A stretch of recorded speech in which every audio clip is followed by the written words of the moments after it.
This activity is made possible in part by a grant from the Rhode Island State Council on the Arts through an appropriation by the Rhode Island General Assembly and a grant from the National Endowment for the Arts. Thank you for listening. Bienvenidos a todos. Estamos en Thank You for Listening, en una edición virtual, con mi co-host, co-production partner, Jay Rivera. ¡Woo! Yo soy Hernán Jourdán y estamos acá con Carlos Uriona, desde Asheville, Massachusetts. Él es actor, co-director artístico de Double Edge Theater. Es una persona que ha nacido muy cerca de donde yo soy, en Loma de Zamora, en el conurbano bonaerense, pero que se ha trasladado a los Estados Unidos desde el año 1996, si no me equivoco, Carlos. Correcto, en el 96. En el 96 me quedé, definitivamente. Okay. Yo ya había estado empezando a girar por el mundo y a buscar otro lugar en el mundo desde el 89, 90, y en el 96 encontré este lugar y me fascinó, me maravilló y me quedé. Y el lugar me llamó. Ahí va. Bueno, vamos a estar hablando un poquito acerca de esa experiencia, una experiencia de cambiar continentes, cambiar contextos culturales, que me parece bastante rica, pensando quizás qué significa eso con respecto a la latinidad.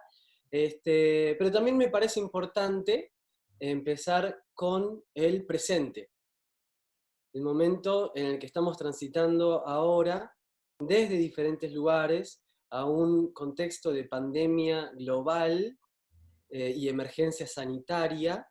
Se le suma como foco principal en los Estados Unidos un movimiento antirracista muy importante, del cual también me parece que estaría bueno nombrar para conversar acerca de eso también. Jay, yo en este momento estoy en Uruguay, lo estoy viviendo a la distancia. ¿Te parece si también nos comentás un poquito cómo se está viviendo ahí en Providence, Rhode Island? Claro, sí. Estamos en medio de protestas nacionales y globales. Comenzó con la energía y la resistencia en Minnesota, en Minneapolis, y entonces otras ciudades se han incluido en las protestas de Black Lives Matter, a favor de la justicia hacia las vidas negras. Y nada, ha sido una cosa increíble, poderosa, dolorosa, y no sé, es un momento de transformación. Eso es lo que yo diría. En Providence ya han habido una serie de protestas, ya han habido como 2 o 3, y incluyendo este viernes pasado hubo la protesta más grande en la historia del estado, que fueron 10,000 personas, y fue todo organizada por personas jóvenes. La realidad de la situación, y para hacerlo cortito, el estado estaba muy nervioso de esa manifestación porque 2 o 3 días antes en la noche hubo una manifestación violenta de un grupo que llegó a destruir propiedad en el downtown, y pues eso le echó leña al fuego a las personas conservadoras. Pero entonces esta protesta fue una de las cosas más, wow, lindas que yo he visto en mi vida. Muchísima gente, muchos jóvenes, pacífica, con todo y la intimidad. ¿Cómo es el Estado trató de intimidar mucho, pero los jóvenes se mantuvieron centrando la paz, y estuvo increíble. Así que eso que nos dé energía para seguir adelante. Ajá. Y bueno, yo desde acá, desde Uruguay, en este momento y sentí esa energía a través de las fotos, a través de los artículos periodísticos, de cómo muchísima gente salió a las calles a partir del asesinato de George Floyd, sí, por parte de la policía. Bueno, conocemos los detalles, cómo lo tuvieron apresado por 9 minutos hasta asfixiarlo. Y a raíz de eso se desencadenó de alguna forma como la gota que rebasó el vaso, un movimiento nacional que también ha encontrado repercusión en el mundo. Y ahí eso también me interesa pensar un poquito, ¿no? Bueno, obviamente la policía como institución está siendo bastante desafiada de diferentes maneras, ¿no? Cómo cuidamos de nuestras comunidades, cuál es el trabajo de la policía, cuál debería ser el trabajo de la policía, cuánta importancia tiene y le queremos dar de ahora en más. Y a partir de ahí, bueno, quería también, Carlos, preguntarte a vos cómo se está viviendo todo esto en Asheville y cómo lo vivís vos en tu círculo. Asheville es un pueblo muy pequeño, tiene 1.700 personas. Nosotros hicimos una marcha el domingo a la mañana y se juntaron alrededor de 700 personas, lo cual es casi la mitad del pueblo, estuvo en la calle. Es un pueblo de gente blanca. Históricamente, las comunidades nativas fueron despojadas de esta tierra alrededor el final del 1600. Nosotros estamos en contacto con algunas de las comunidades, pero ellos viven más en la zona de Worcester, en el medio de Massachusetts. O sea que este es un pueblo en este momento, es un pueblo donde la mayoría de la gente es progresista, está realmente cuestionando el accionar policial, la historia, se está cuestionando la historia de colonización,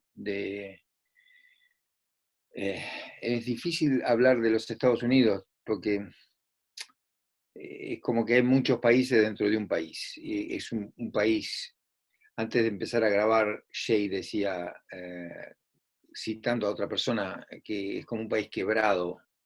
Y a veces pienso que ese fraccionamiento se hizo de alguna manera a propósito, on purpose.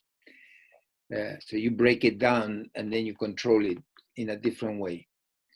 So who are the people that are sustaining este control y que se benefician? Sí. O sea que, volviendo a la pregunta sobre Asheville, me fui un poco. Sí, creo que en este momento es un lugar tranquilo en donde la gente participa y está activa en cuestionar y en tratar de cambiar los roles, el modo de operación, la relación entre gente, el racismo, si bien es cierto, está ensañado con la gente negra.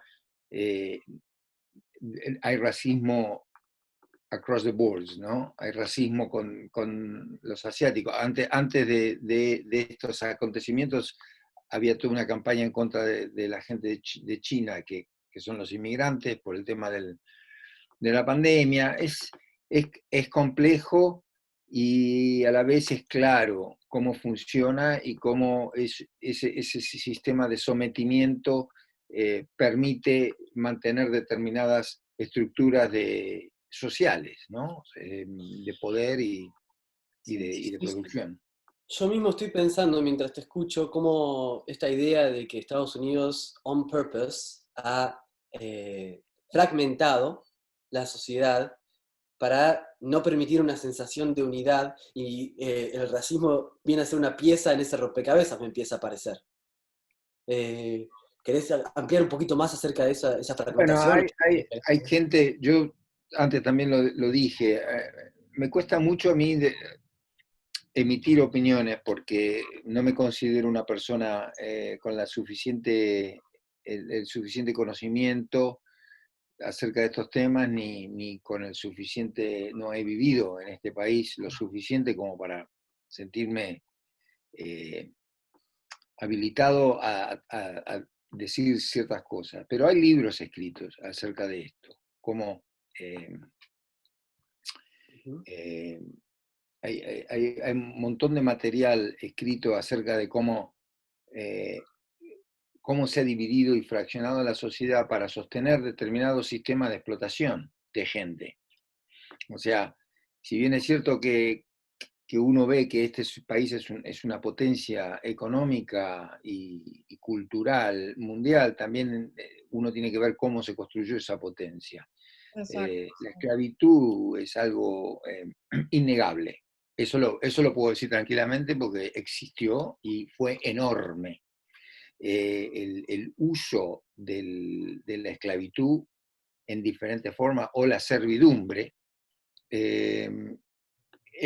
ha sido una de las piezas claves de la economía de este país. Sí. Uno tiene que estudiar cómo se sostuvo eso, porque uno no puede sostener siglos y siglos sin el uso y el abuso de la violencia. Sí, totalmente, tienes totalmente la razón con eso. De hecho, el New York Times hizo una serie fantástica bueno, obviamente muchos escritores han hecho investigación sobre eso, pero la serie 1619, 1619 de New York Times, que de hecho la editora, una mujer brillante, se ganó un Pulitzer. Esa serie comenzó a sacar todo ese material para informar a la gente en realidad y hablar de también la transformación de la esclavitud, ¿no? A un nivel moderno con lo de este pensar del Jim Crow. Claro. Había un artículo súper increíble que me voló la mente, que hablaba exactamente sobre lo que tú hablas, Carlos, de cómo el capitalismo americano en realidad creció, se nutrió y se fortaleció y se globalizó basado en la esclavitud de las personas negras y cómo es el intercambio de los cuerpos de personas oprimidas. Y cómo eso se mantiene a través de la historia hasta el día de hoy. Me hizo Exacto. pensar también Jay en este documental 13th, acerca del 13th Amendment, que también habla acerca del sistema que existe hoy con las prisiones para seguir perpetuando sistemas de este tipo. Es una industria. Sí, Es una industria. me Es la interesa. industria. Sí, perdón, discúlpame, Carlos. No. Que me interesó también, para como que conectar un poco con, Hernán habló de el cuido, y verdad, la próxima pregunta pues tiene que ver con el rol tuyo más bien como gestor, organizador y artista, pero que tú y yo hemos hablado en ocasiones pasadas sobre la importancia de espacios de cuido para uno organizarse y cómo pues Double Edge ha sido eso, un espacio de visionar, de crear, que también además de luchar y de cambiar y de enfrentar el dolor, también hay que crear espacios como Double Edge, como otras instituciones, como otros, ni siquiera instituciones, grupos, conversaciones, mesas, relaciones de visión, ¿no? De visión y creación y sanación. Y por eso me encanta la próxima pregunta y me encantaría saber tu perspectiva sobre eso. ¿Te parece, Hernán, si tiramos esa pregunta? Sí, me parece genial. Lo que también sería bueno es, Carlos, quizás hay gente que nos está escuchando y viendo que no conoce exactamente qué es lo que hace Double Edge Theater, y me parece que es un proyecto tan lindo y tan especial, porque es multifacético casi, si bien está con un centro teatral. Si les podés contar un poquito más acerca de el lugar en el que están y qué tipos de programas tienen y qué tipos de producciones hacen. Sí, Double Edge Theater es la base, el ancla, hacemos teatro y muchos de nosotros tratamos de trabajar profundamente en el teatro que hacemos. O sea que no es un teatro que se hace en 2 o 3 semanas, sino que a veces nos lleva 7, 8 meses una producción. También trabajamos mucho en cómo producimos el teatro. Tenemos una compañía, es como si fuera una cooperativa, el ensamble, que nosotros en Sudamérica le llamamos grupos colectivos de teatro en los 70, creaciones colectivas, lo que aquí se llama Device Theater, nosotros le llamamos creaciones colectivas, que también lo hacía el Living Theater en Nueva York. O sea que estoy saltando un poquito para dar un poquito de contexto alrededor de lo que hacemos.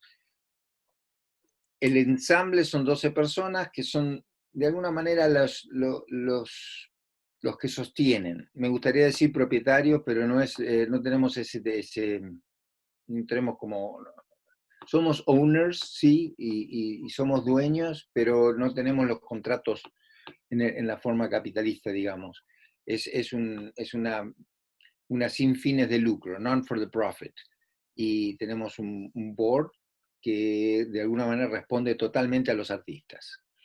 Eso lo hemos logrado conseguir con abogados y con trabajo, mucho trabajo. Hemos conseguido lo que se llaman los bylaws o los reglamentos, que son legales y que nos permiten que, digamos, la gente del board que nos ayuda a financiar la experiencia no nos puede echar, como ha sucedido muchas veces en este país.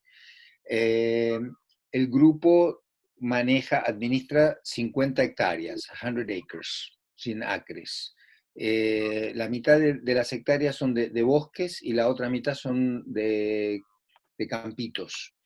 Todo se utiliza tenemos una producción agropecuaria muy pequeña, pero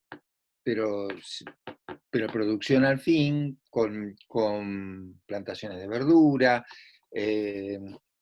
hay pastoreo para vacas, eso es en sociedad con vecinos granjeros que usan parte de la tierra y nos ayudan a manejar, a administrar lo que nosotros no podríamos administrar solos.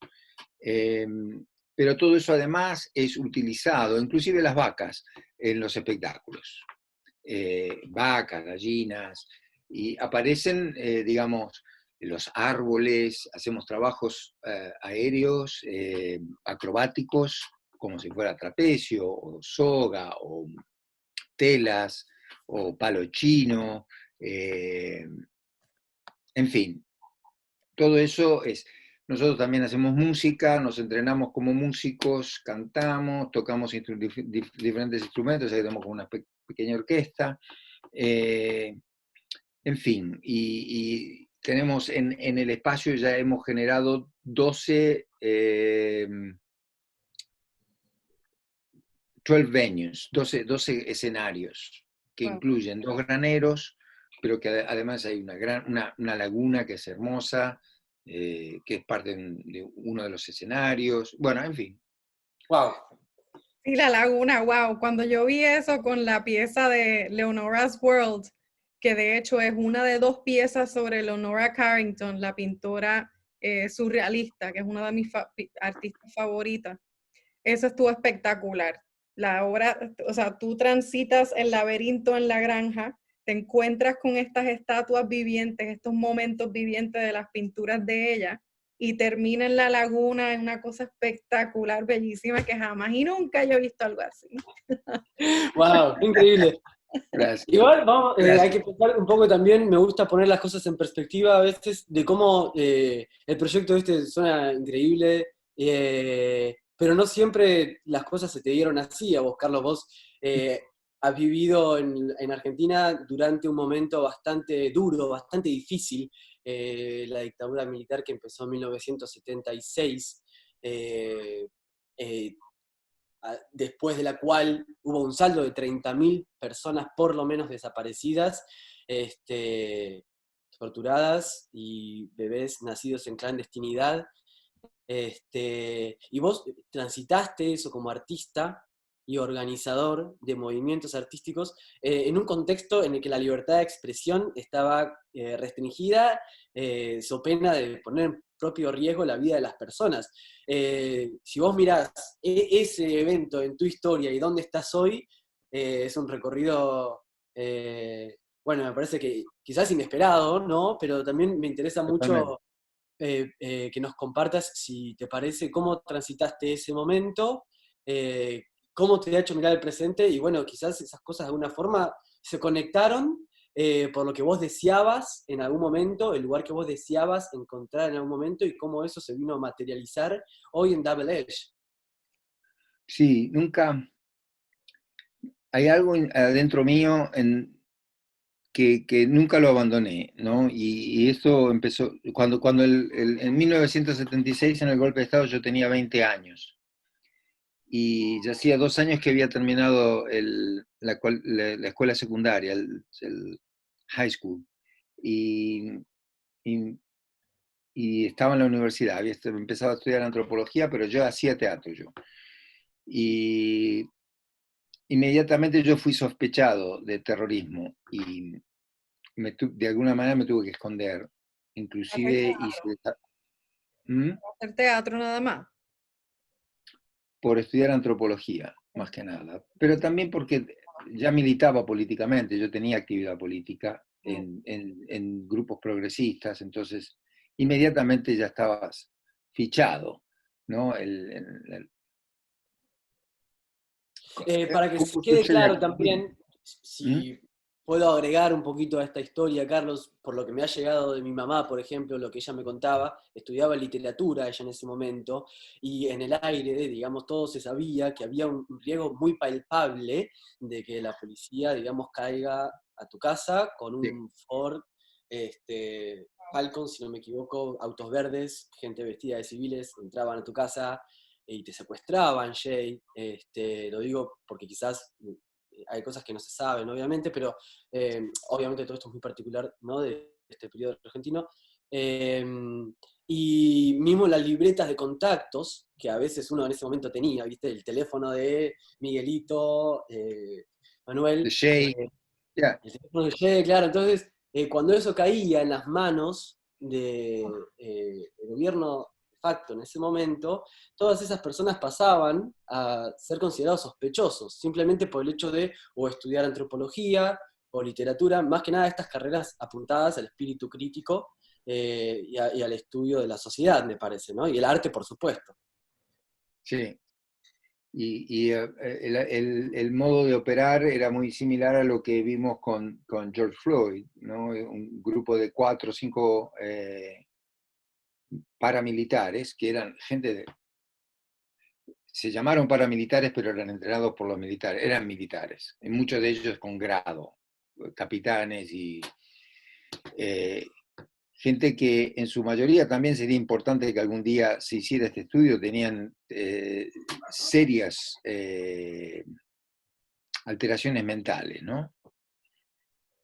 Eh, Wow. Sería importante revisar todo esto. Lo Y mismo me gusta mucho, Carlos, la comparación que vos haces con el presente y los Estados Unidos, porque me pregunto yo si en Argentina, mientras todo esto ocurría, se entendía de la misma manera que lo entendemos ahora. Es decir, había un golpe militar, pero quizás muchas personas no estaban tan al tanto de lo que ocurría, de no, las desapariciones. mi familia estaba completamente, mis padres eran, no, esos son inventos, eso, acá no está pasando nada de eso. Mi padre me pidió perdón años después de que todo sucedió. Dije, yo no sabía y he sido cómplice de alguien que te quiso matar a vos. Es Wow. increíble, se me ponen la pelo de gallina de pensar cómo esa narrativa que existía en el presente es tan distinta a la que existió después, que se pudieron validar esos hechos. Sí, bueno, lo importante es entender cómo se manejan las narrativas Mm. Yeah. y entender cómo determinados grupos políticos y los medios de comunicación degeneran constantemente ciertas realidades o las distorsionan.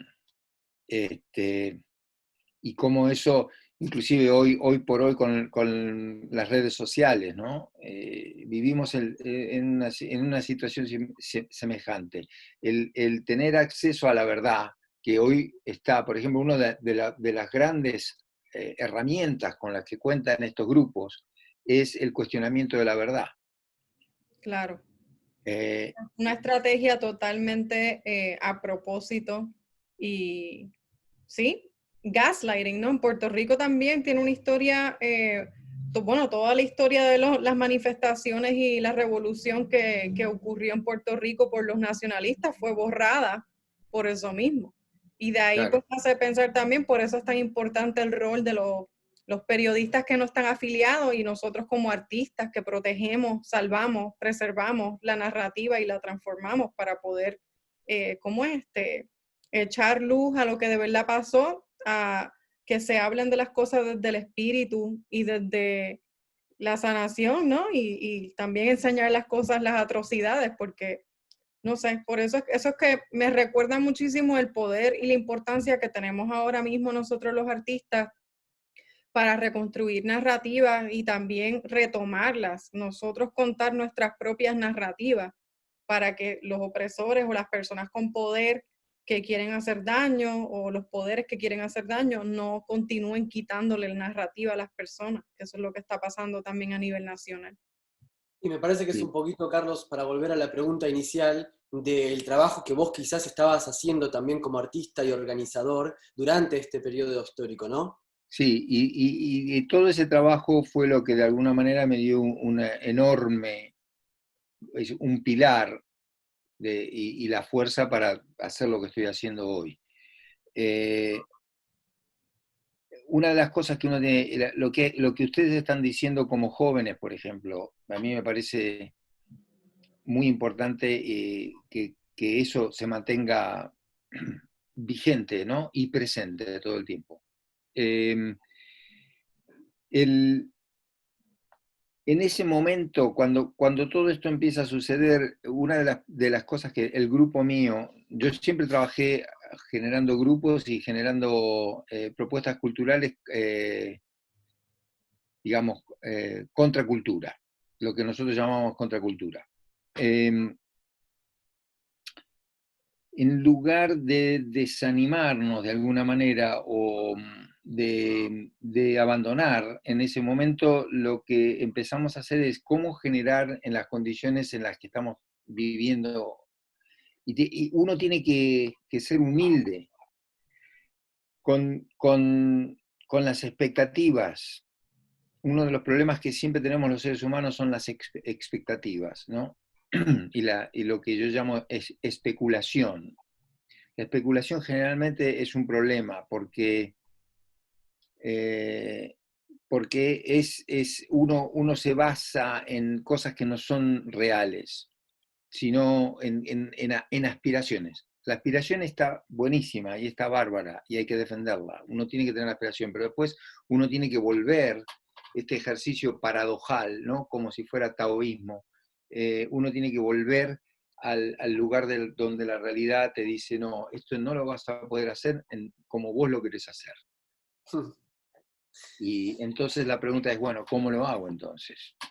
No abandonarlo, pero ¿cómo lo hago? Y así empezamos nosotros a transitar y a generar una experiencia en Lomas de Zamora que trascendió el día de hoy, que yo sigo siendo entrevistado en la Argentina por esa experiencia, donde generamos un grupo muy similar a este, pero más chico, donde teníamos un warehouse, un galpón, y empezamos a hacer actos que eran permitidos, con los permisos necesarios, y después empezar a subvertir despacito y por los costados, encontrando socios que no sabíamos que eran socios, ¿no? Partners, como por ejemplo un sacerdote que apareció, y claro, hay muchos sacerdotes que no estaban con la iglesia de derecha, y ahí empezamos a conocer esos sacerdotes y de esa manera empezamos a circular con un grupo de la iglesia y después con un grupo de, de las villas y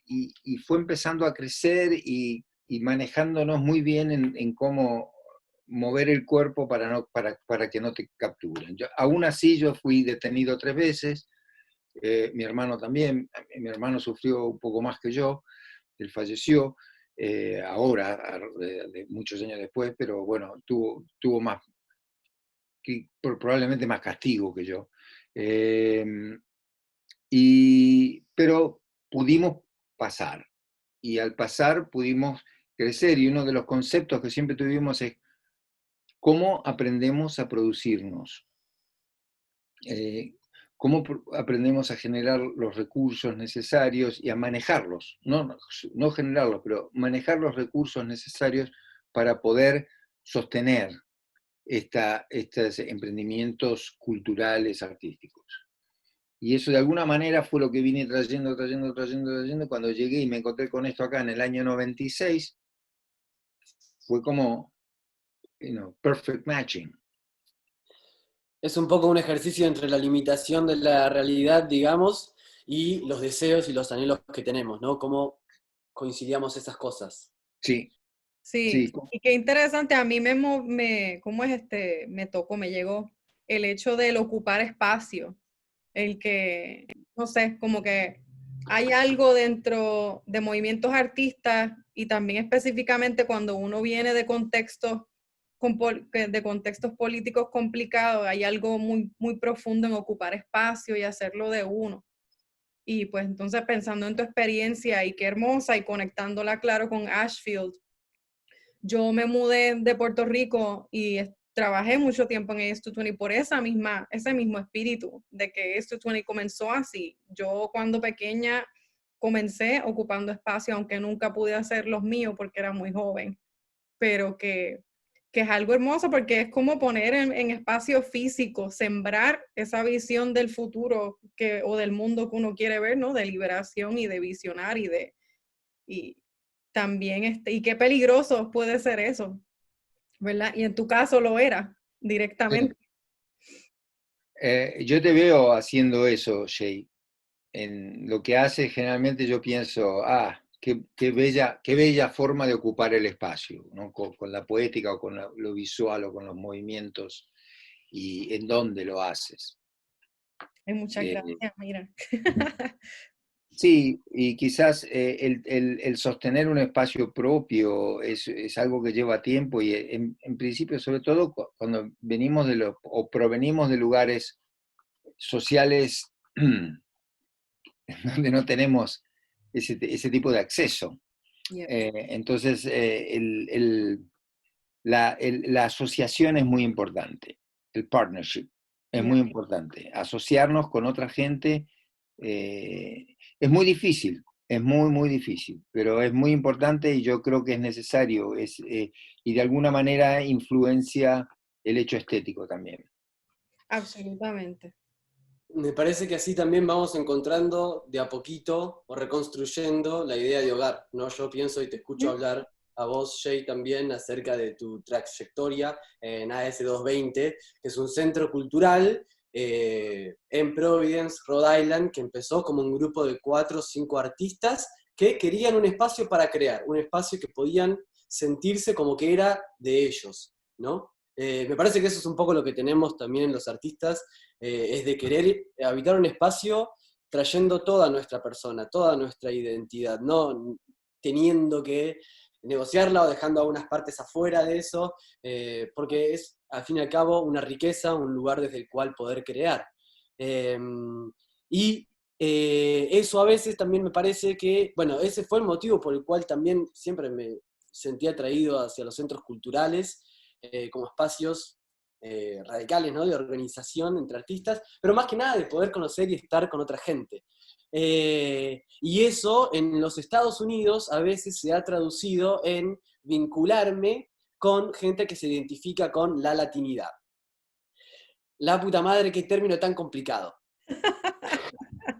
Porque si yo tengo que hablar desde mi propia experiencia, muchas veces me parece que los estadounidenses nativos y blancos que piensan a la latinidad, la piensan como un globo donde todo es más o menos homogéneo, y la experiencia de UNE, que viene a meterse un poquito a ese globo, es otra, es una experiencia donde se ve la diversidad de los diferentes culturas y tradiciones de Latinoamérica. Sin embargo, es algo que nos acerca en los Estados Unidos también. Entonces, me pregunto, vos, Carlos, que llevás 25 años casi en los Estados Unidos, ¿cómo te has asociado con eso? Si te has asociado, o cómo lo has experimentado vos. Este, y, y quiero también tirar eso como un lugar para pensar, y también quiero tirar una frasecita que vos dijiste en este TEDx de Shelburne en 2013, te lo voy a recordar en caso de que se te haya olvidado. Se me olvidó. Pero me parece que es algo con lo que me identifico muchísimo. Vos dijiste que una de las razones por las cuales te acercaste a los Estados Unidos fue una necesidad. Esta necesidad, como vos la articulaste, dice, I need to present the voice of the diverse in where the centers of power are. Entonces, si la traducimos al español es, necesito presentar la voz de la diversidad en donde están los centros de poder. ¿Querés ver un poquito si se conecta? Me parece que estas dos cosas están conectadas. ¿Estoy en lo correcto? ¿O cómo sentís todo esto? Sí, están conectadas. Desde el, digamos, mediados del golpe de Estado, que te diría 1980, 1982, yo empecé a tomar conciencia que fue al mismo tiempo en que el movimiento sandinista en Nicaragua tomaba el poder. Yo empecé a tomar conciencia o a sentir en una forma muy interna que lo que hoy llamamos globalización. Quizás, ¿viste? Si recuerdo a mi abuela y a mis mayores, ellos no tenían ese sentido, aunque habían sido inmigrantes y habían estado viajando. Las cosas locales eran mucho más separadas de las cosas transnacionales. Para ellos, porque en realidad no nos olvidemos que la extracción, las industrias extractivas existieron probablemente desde siempre. Los españoles llegaron a las Américas y extrajeron miles de millones de dólares. Eso está documentado. Después de los españoles, los holandeses, los franceses y finalmente los ingleses, que han sido, después de los españoles, sobre todo en Latinoamérica, han sido de las mayores industrias. Bueno, la lucha de Puerto Rico es fundamentalmente la extracción del azúcar, ¿no? Y cómo todo eso devino en la historia. Cuando uno lee sobre el nacionalismo puertorriqueño, te das cuenta que... Bueno, yo empecé a entender que esto era así. Entonces, si esto es así, ¿cómo hago? ¿Cómo hacemos? Y también fue muy, muy ilustrativo para mí ver lo que hicieron los nicaragüenses en esos años, cómo llegaron a Norteamérica y comenzaron a buscar aliados dentro de Norteamérica. Y lo mismo en Europa, ¿no es cierto? Y creo que habría que hacer lo mismo en todos lados. ¿Cómo traemos la diversidad? ¿Cómo traemos las voces nuestras a hablar con gente que pueda identificarse con nosotros? ¿Cómo les hacemos saber cómo nos sentimos? Y además cómo sus patrones nos tratan a nosotros allá. Ahora está un poco más, digo, hablar de esto hoy quizás es un poco distinto, porque hoy la gente entiende más el tema de la globalización a través de la tecnología y de otras herramientas que antes no existían, ¿no? Pero todo esto, Hernán, como tú dices, está muy conectado, en mi opinión. Y para mí, yo ya lo había empezado a conectar en los 80 y empecé a pensar, bueno, ¿cómo puedo hacer para viajar y traer? Mi proyecto inicial era traer un grupo de Argentina, no venir solo. Y el grupo se desbandó en el camino. O en realidad me dijeron, no, nosotros no vamos. Ellos se quedaron y yo me vine. Yo pensé que era importante, o para mí era más importante en ese momento, hacer esto que vos traes a colación. Me había olvidado que lo había dicho ahí, pero es uno de mis pensamientos motores todo el tiempo, ¿no es cierto? Cómo trabajamos trayendo esta voz y consiguiendo adhesión. No solamente hay que traer la voz, sino hay que conseguir la adhesión. Mucha gente se exilió de Sudamérica durante las dictaduras, pero no armaron sociedades con gentes que nos puedan ayudar a poner un freno a lo que está pasando. Yeah. Entonces ahí te voy a contestar la segunda pregunta. Para mí fue mucho más importante tratar de entender y conocer el mundo blanco y poder dialogar ahí que vincularme a la latinidad que ya estaba aquí. Y aunque lo he hecho, no tuvo en mí la preponderancia que para mí tuvo el establecer esta experiencia en Nashville y de alguna manera radiarla a diferentes lugares en el país en donde yo empiezo a conseguir adhesiones y después decir, bueno, miren lo que está pasando en Latinoamérica, miren lo que está pasando, bueno, esto, por ejemplo, esto que está pasando aquí ahora Yeah. es algo que estuvo pasando en otros lugares. That's huge, Y porque estuvo pasando aquí. sí, que eso hace mucho sentido porque también, bueno, tú y yo hemos hablado de esto también en otras ocasiones, cómo en realidad Estados Unidos ha impactado a nuestros países de unas maneras muy directas que han causado mucho daño. Entonces, pues también entender desde la perspectiva que hay que cambiar desde ahí. Nada, eso me hace pensar mucho. Hernán y yo hablamos a menudo sobre, wow, qué cosa, nosotros escogimos vivir en el corazón del imperio. Claro. Entonces, siempre estamos pensando y reflexionando sobre eso, el por qué. O sea, yo me fui en la crisis, cuando estaba comenzando la crisis económica en Puerto Rico, no comenzando, profundizándose, que fue el 2010. Yo no sabía qué tan profunda iba a llegar esa crisis, pero sí fue por necesidad, por falta de futuro y de lo que estaba ocurriendo allá, y también porque de cierta forma, en mi caso personal, pues me criaron con esa americanización, pero ha sido bien interesante entender las cosas que uno puede impactar acá para poder apoyar a otros artistas, a otras personas, y tú lo has hecho de distintas maneras. Double Edge lo hace de distintas maneras. Como que siempre tener presente la relación con el poder, ¿verdad? Especialmente si somos personas de tez clara, latinas, que tenemos acceso a poder hacer ciertos cambios para apoyar otros movimientos y otras causas. Pues me resuena mucho lo que estás compartiendo. Sí, Sí, perdón, Carlos. no, es eso, es eso. Quería Creo que corroborar. cuanto más, para mí también es una manera de acercarse a ese centro de poder y crear influencia, y cuanto más he tratado de hacer eso, más me he dado cuenta de que el cambio que yo podría generar no iba a tener incidencia en Argentina directamente. Más bien lo contrario, el cambio que uno podía llegar a generar era mucho más a nivel local, y que había que empezar ahí, y que había que empezar en Providence. Y ahora me parece que lo lindo de esto que se está dando es que se está generando conciencia alrededor de hechos que están sucediendo en las comunidades estadounidenses de las diferentes ciudades, y la gente está directamente afectada por eso.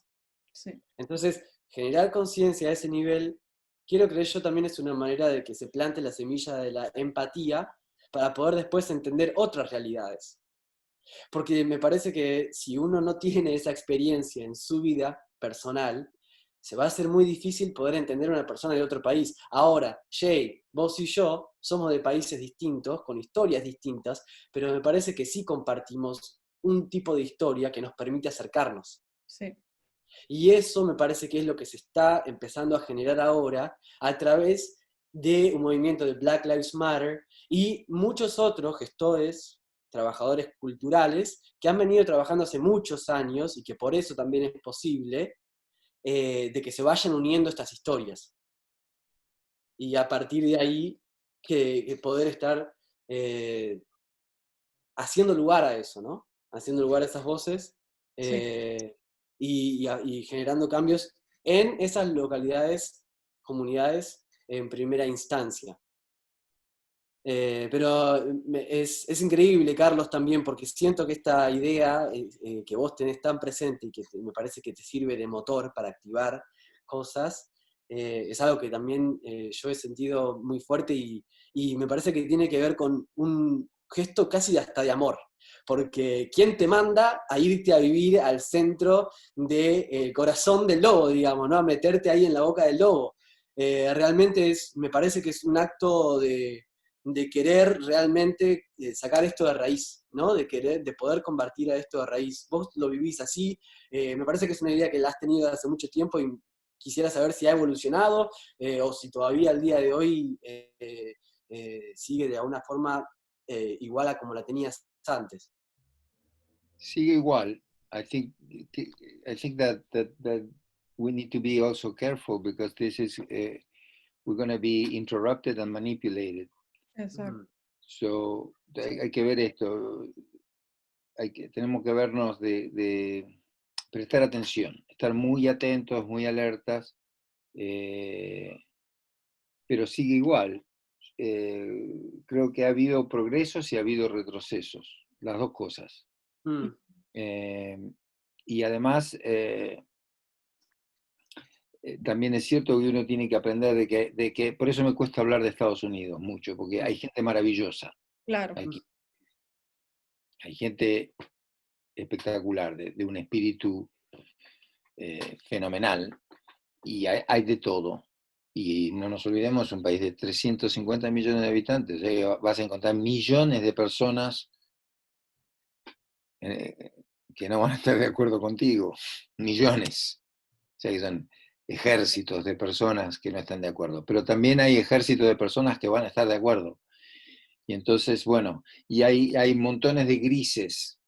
O sea, las cosas no son solamente blancas o negras, hay montones de grises, O marrón. o marrones. Marrones. Esta palabra no me gusta. En inglés suena tan bonita, brown, y en español marrón. ¿Por qué? ¿No te gusta marrón?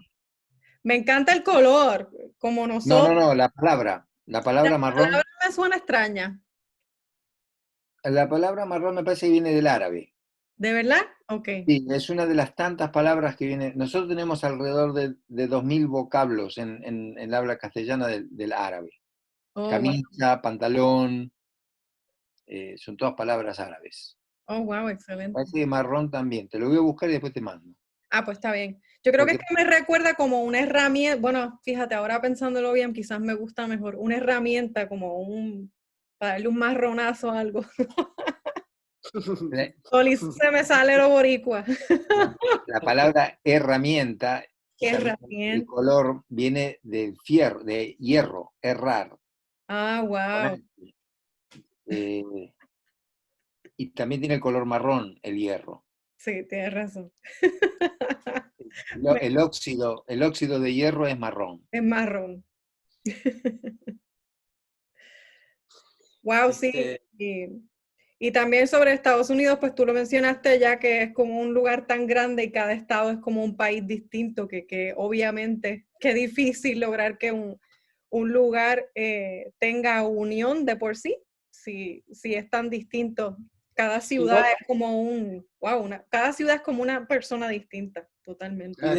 y decimos eso y me hace pensar mucho en Asheville, porque la organización de Asheville me parece bastante particular. Carlos, ¿nos querés contar un poquito acerca Sí, de cómo? esto fue una sorpresa. Yo, de alguna manera, desde joven me había interesado el tema de la democracia directa, el tema de la organización popular, las asambleas populares, y había estudiado algunas cosas que había visto en Europa y Dinamarca y en algunos lugares que a través del tiempo y contra todos los obstáculos de gente que siempre trata de disolver esto,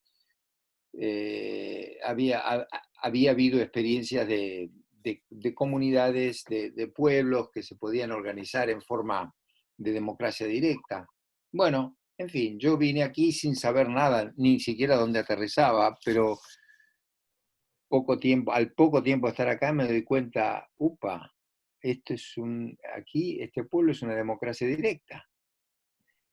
Y Mm, después me doy cuenta de que no solo este pueblo, sino que hay un rosario, hay un collar de pueblos que entran dentro de Vermont, un poquito todo lo que es las Berkshires, el norte de Connecticut, el sur de Vermont y el oeste de Massachusetts, son muchos, muchos pueblitos chiquitos de 1700, de 1800, que se organizan con asamblea popular. Wow. Lo que ha ¿Eso qué sucedido... onda? ¿Es un desmadre o cómo se organiza? ¿Cómo No, se da? esto es histórico. No, bueno, no, tenés comisiones, es muy organizado, es Ah, lo opuesto. ¿Viste cuando la gente intencionalmente, sobre todo el poder, dice que anarquía es igual a caos? Anarquía es lo contrario, tenés que tener más organización que nunca. Pero el resultado fue, nosotros tuvimos un solo caso de coronavirus acá, Wow. ¿entendés? Y en todos los pueblitos estos de acá hubo 5 casos, hubo pueblos sin ningún caso. La organización acá fue inmediata, ni siquiera esperamos a que viniera la orden del gobernador, se acabó. Vamos a hacer así, llamamos a los médicos, no tenemos hospitales porque, claro, viste, Estados Unidos, el gobierno de Estados Unidos, no Estados Unidos, pero el gobierno de Estados Unidos no invierte en hospitales. Entonces, bueno, nosotros nos organizamos con médicos, con lo que llamamos el comité de... Hoy tuvimos una reunión, vino todo el comité al teatro, a ver, porque nosotros vamos a abrir la temporada. O sea que somos uno de los pocos teatros que va a abrir una temporada, ahora. ¿Entendés? Es de loco. Pero lo podemos hacer, porque además vamos a entrenar al público. O sea que el público va a estar entrenado, el público no va a quedar... es bárbaro, lo que está pasando acá es bárbaro. A mí me pone la ¿cómo piel es de que el público va a gallina. estar entrenado? Y el público, nosotros ya le estamos mandando cartas, los que van a comprar entradas saben cómo tienen que venir, qué es lo que tienen que hacer, cómo el espectáculo no va a ser toda la gente junta, sino que va a ser toda la gente dispersa en las hectáreas, caminando, esto que contaba Jay, caminando y viendo estas cosas, pero en lugar de estar todos juntos, van a estar todos dispersos, no vamos a tener ningún momento en donde todos estén juntos, se van a subir al auto y se van del pueblo. No queremos gente dando vueltas en el pueblo, caminando y sin máscaras. Todo el mundo con máscara y todo el mundo teniendo en cuenta y poniendo atención a los procedimientos que tenemos que tener, aún hoy que están bajando los índices del virus, tenemos que ser mucho más metódicos. Y el pueblo, bueno, hoy el pueblo vino con la Comisión de Salud digamos, vamos a tener reglamentos, vamos a ponernos de acuerdo en un montón. Es mucha más organización que no tener eso, ¿entendés? O sea que una vez por año tenemos la Asamblea del Pueblo, que no se pudo hacer en vivo porque no quisimos estar todos juntos, pero vamos a ver cómo la podemos hacer, si la vamos a hacer con Zoom o cómo. Bueno, entonces, una vez por año tenemos esa asamblea popular, y esa asamblea popular es el gobierno del pueblo, ¿no es cierto? Es el gobierno del pueblo que en otro caso sería el intendente, ¿no? Para nosotros en Sudamérica. Bueno, en este caso no es el intendente, somos nosotros. Hay un grupo que se renueva cada año y no son grupos, los partidos políticos no ingresan acá, ¿entendés? El grupo es un grupo que se elige de vecinos, que van a ser la comisión ejecutiva. O sea que eso es, es una cosa de loco. Para mí, viste, era como el sueño del pibe. Claro. Bueno, se me dio. Pero sin saber nada. Esto, viste, es una de las cosas mágicas que te pasan en la vida. Te cae en la falda, se te cae lo que vos estuviste esperando 45 años. Oh, oh. Y bueno, entonces ahora hay que trabajar y participar. Fabuloso. ¿Ves? Ese tipo de modelos es lo que necesitamos seguir esparciendo, ¿no? La gobernanza directa, la gobernanza justa. Yo cuando me enteré que en realidad hay todas estas niveles extraños entre el uno votar, ¿no? Y en realidad cómo afecta ese voto al proceso en su enteridad. No, eso es como bien interesante que en Asheville pues tengan estos modelos de gobernanza que sí, hay que mirarlos ahora. Es una lista larga de pueblos, Asheville, Goshen, Rowe, muchos pueblos. Hey. Por ejemplo, nosotros contratamos a los policías. aunque pertenecen a la policía provincial, Ujú. nosotros echamos 7, 8 policías precisamente porque no nos gustaba cómo trataban a la gente. Qué interesante porque recién se está hablando de la inmunidad que tienen los policías, que no hay manera, bueno, por lo menos en Rhode Island hay una ley que no permite disciplinarlos y no permite que los voten, que entonces Claro. es un problema increíble porque entonces no hay manera de tener ¿cómo es que se llama eso? Accountability. Acá es lo contrario, y los policías que tenemos, acá tenemos, la jefa de policía es una señora, una muchacha, señora. Sí, quizás si le digo muchacha se ofende, pero es joven, comparado conmigo. Debe tener 38, 39 años.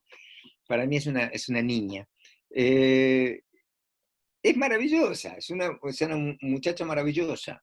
Y bueno, pero primero nos conocimos, hubo reuniones y después la contratamos. Lo mismo pasa con las escuelas. Las escuelas las manejamos nosotros, el pueblo. Wow, wow.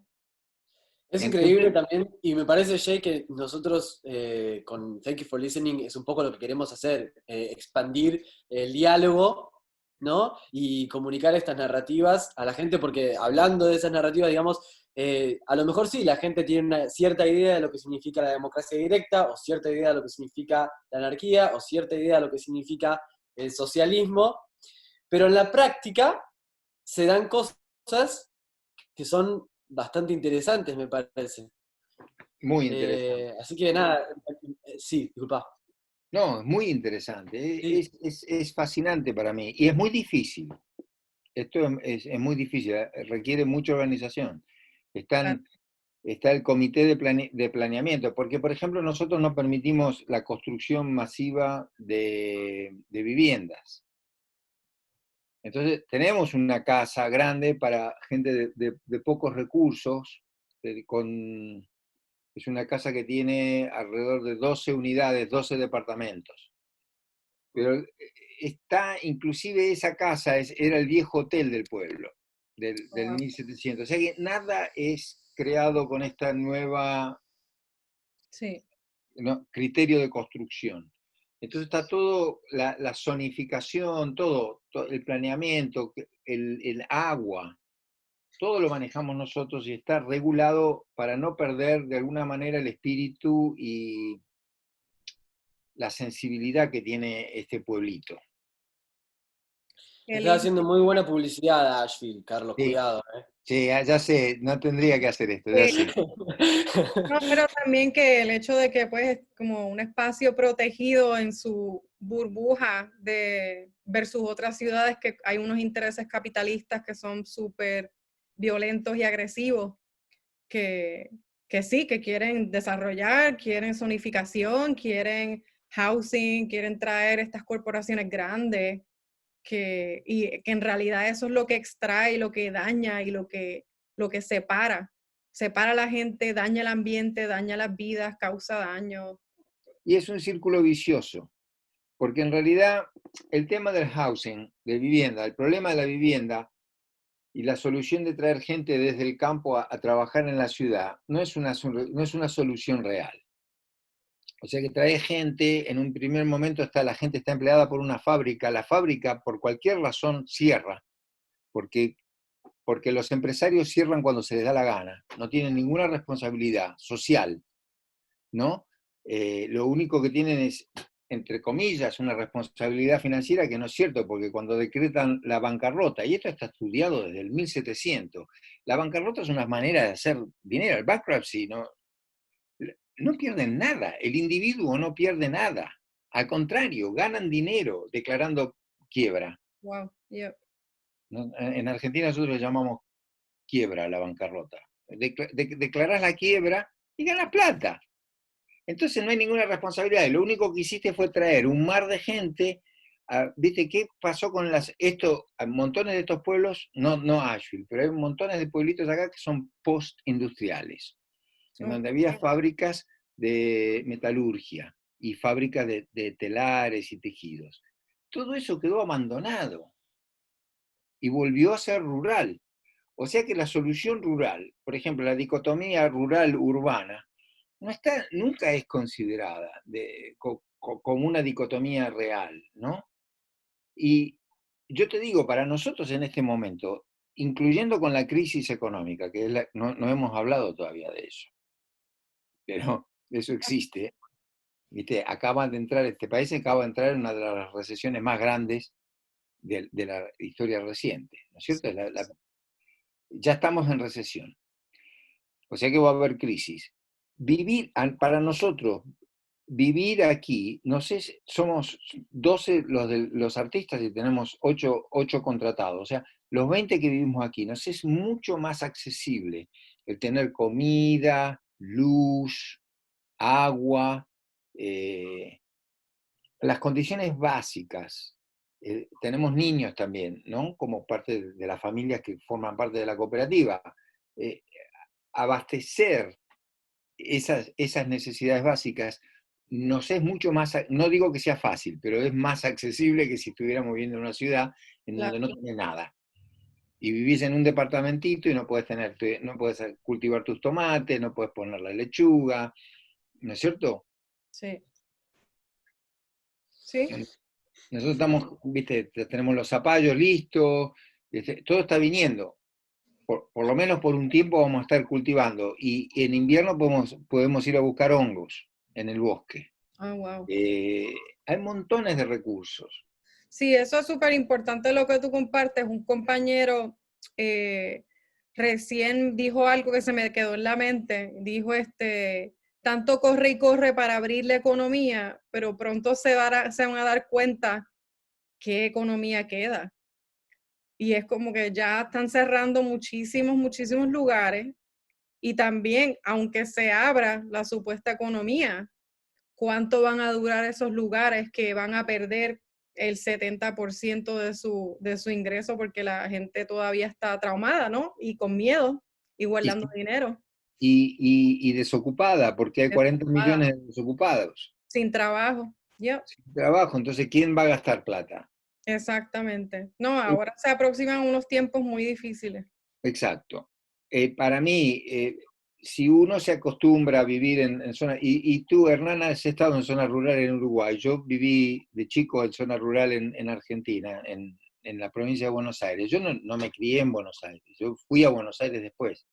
Eso a mí también me ha dado enorme capacidad de entender el manejo de recursos muy simples. Sí. ¿No es cierto? Mi hija el otro día compró leche de más. Nosotros acá tenemos una productora de leche local que es buenísima y le compramos leche en botellas como antiguamente, sin plástico. La leche se puso fea, le digo, hagamos ricota. Wow. So you're not throwing anything out. Yeah, that's amazing. Y que la viví cocinando. Me parece que si hay algo que he aprendido también es que en las zonas rurales uno vive cocinando, porque Exacto. no hay... Yo cocino todo el tiempo. Sí, yo me crié, mis papás son de Corozal, Corozal es campo, y sí crecían muchas cosas para comer, pero algo que también hacían mucho era criar animales. Claro. Criar cabros, criar gallinas, criar, wow, de todo, caballo, ganso, de todo. Nosotros también. Y lo que me parece interesante también, y que seguro, Carlos, vos lo estás experimentando en Nashville, pero es como estas comunidades, de alguna forma, me pregunto si no están más preparadas para hacerle frente a un tiempo de escasez que en las grandes ciudades, y lo digo porque uno forma alianzas de una manera casi hasta, no sé si orgánica es la palabra, pero nosotros, por ejemplo, acá muchas veces no usamos el dinero para hacer intercambio de cosas o servicios. Hacemos trueque, bueno, tenemos verdura, el otro día es algo bastante... acá, bueno, tenemos un tanque, un pozo ciego al que sirve como cloaca, entonces todos los desperdicios van ahí. Vino un señor con su camión, el camión atmosférico que se le dice, puso su manguera y descubrió que teníamos 2 tanques acá. Y nos quería cobrar 500 pesos más para sacar los desperdicios del segundo tanque, y le dijimos, no, te armamos un cajón de verduras. Y dijo, bueno, dale. Y ahí le pusimos un poquito de todo, ¿viste? Lechuga, apio, lavanda. Y se empieza también un poco, uno se mueve así porque también es lo que hay. Y aparte a esta persona le conviene más tener la verdura que tener un billete, un pedazo de papel en el bolsillo. Seguro. Acá pasa mucho, para nosotros Double Edge tiene mucho trueque, muchísimo. Nosotros tenemos el equivalente a $5.000 de pan al año de una panadería, Wow. gratis. Ujú. Bueno, pues yo voy para allá pronto cuando termine la pandemia. Vende. No esperes. Ah, ¿no? ¿Puedo ir? Ah, pues está bien. Yo estoy ya, o sea, estoy sana. No, Eh, puedes venir ahora, El tema es también cómo uno vive y aprovecha las casas. Sí, Es otra historia, porque uno no necesita casas enormes para vivir. tienes Uno razón. necesita una pieza con una cocina y un baño y después puede compartir muchos de los otros espacios. La idea de tener estas casas enormes es una idea irreal, de alguna manera, o vivir en un cajón en una ciudad, Sí, en un cajón de zapatos. ujú, ujú. Pero aquí con una habitación y una cocina y un baño, ya estás. Y claro, eso, pero tienes comunidad, tienes like, un esfuerzo colectivo de producir comida juntos, sí, bueno, ustedes tienen también pedagogía de movimiento, que es una cosa sí, espectacular. Ya yo he ido a 2 de los Open Trainings, sí. y que es una Tenemos, Siento todo esto. sanación brutal, o sea. sí, Mm, tenemos pedagogía de movimiento, tenemos pedagogía musical, Mm. hay varias pedagogías. y lo Tenemos que- pedagogía también de cómo organizar grupos. Oh, wow. Hay, Me hace pensar todo esto también, ¿sabes cómo. del consorcio de teatros que nosotros tenemos? Muchos de ellos comenzaron aquí. Oh, wow. O sea que está Open Flame de Minneapolis, de Open Flame, y ahora se incorporó Pangea de Pangea. Minneapolis, pero Pangea no empezó aquí, pero nos asociamos con Pangea, Open Flame, en Detroit está The Hinterlands, en Albuquerque está Q-Staff. Wow. Hinterlands entrenó aquí y eh, Q-Staff entrenó aquí, Open Flame entrenó aquí. Está Mondo Bizarro de New Orleans, que no empezó aquí, pero tuvimos entrenamientos conjuntos y compartidos. Y todos lo que llamamos es el consorcio de grupos de entrenamiento físico, de pedagogía física y lugar. Todos estos grupos tienen el lugar como una cosa importante, establecerse en un lugar, Mm. place, lo Amazing. que Sí, aquí llaman placemaking, sí. que yo lo llamaría de otra manera. Placekeeping. ¿Cómo lo llamarías vos? Y porque el lugar está hecho, you're not making it, the Sí, place is made. exacto. No, pero la gente está hablando de placekeeping. Roberto Bedoya ya empezó, y que es más una perspectiva de las comunidades latinas y las comunidades negras, ¿no? Que Sí, es ese mismo punto que tú traes, Carlos, que es preservación y mantener y evolucionar lo que ya hay, no desplazar a las personas. no desplazar a nadie. Nosotros, uno de los grandes objetivos y el temor del pueblo cuando nosotros vinimos es que íbamos a tomar todo. Ellos van a venir y van a desplazar y van a hacer porque ya sucedió aquí en los 60 y en los 70. Y nosotros no. Somos un grupo grande, para el pueblo es un grupo grande y muy organizado, ¿no? Militante, muy preparado para tomar decisiones como grupo y podríamos ir a las asambleas y votar, todos, ¿viste? Son 20 votos y dar vuelta como hacían en Argentina, ¿viste? Das vuelta a las elecciones. Pero no, eso no es lo que uno tiene que hacer. Lo que uno tiene que hacer es escuchar, aprender, compartir, respetar lo que hay y tratar de decir, bueno, no, pero yo lo quiero hacer distinto. Yo voy a hacer esto distinto, pero no me voy a oponer a lo que tú haces. Y Sí. entonces armonizar, ¿no? Armonizar en un lugar que es muy distinto como artista, yo no estoy solamente concentrado en lo que va a suceder en el escenario. Como artista yo Ujú. estoy concentrado en cómo es la vida. Por eso le llamamos living culture. Living culture. Y me parece que también es eso, esa visión la que vos expresaste hacia Jay, cómo ella ocupa espacio, ¿no? Sí, Fuera de los escenarios en los que sí se presenta una creación artística más puntual, de repente, ¿no? De una Sí, linda manera. De hecho, eso lo dijiste, Carlos, en tu presentación. Gracias, Hernán, por traerlo, porque tú dijiste algo en tu presentación que a mí se me quedó en la mente, porque yo lo pienso así también, que un compañero te dijo que cuando uno se va de un lugar, el lugar, like, la pertenencia o home, está dentro de uno. Y entonces eso yo siempre lo he pensado en términos de, ¿verdad? Como artistas que hemos experimentado el desarraigo y creamos hogar en otros lugares. Lo importante que es, sí, pensar en el espacio físico, pero también el espacio conceptual y entre relaciones. Y de hecho ustedes hablan de radical hospitality, la hospitalidad, bueno, ¿cómo es que se dice en español? Hospitalidad radical. Sí, hospitalidad radical. Sí, eso es algo transformador y yo no tenía término para eso antes, pero sí practicaba y practico mucho y con mis colectivos y con mi gente de artistas, el cuido entre artistas, que es como que yo te voy a cuidar, si tú vienes a mi espacio te cuido y si yo voy a tu espacio me cuidas y también nos traemos recursos a cada cual, abrimos puertas y así seguimos creando redes que entonces eso se ve representado en el trabajo de ustedes de Double Edge, en el consorcio, en todo lo que ustedes hacen. Hernán y yo lo practica. Hernán y yo vivíamos juntos también y tratábamos nuestro espacio físico como un hogar de cierta forma, ¿verdad? Hospitalidad radical, que trabajando con otros Sí, artistas y eso. Y me parece que es importante. importante también resaltar cómo los pequeños actos en esos espacios pueden transformar los momentos de una manera tan fuerte. Y me acuerdo, por ejemplo, el año pasado yo estuve en Minnesota, en Saint Paul, Minneapolis, tuve la oportunidad de conocer Pangea World Theater, y las primeras cosas, lo primero que hicieron cuando nos recibieron en el espacio fue prender un saumerio y otras cosas, y crear un momento de silencio con los ojos cerrados, que fue creo que 1 o 2 minutos, fue un periodo de tiempo muy corto.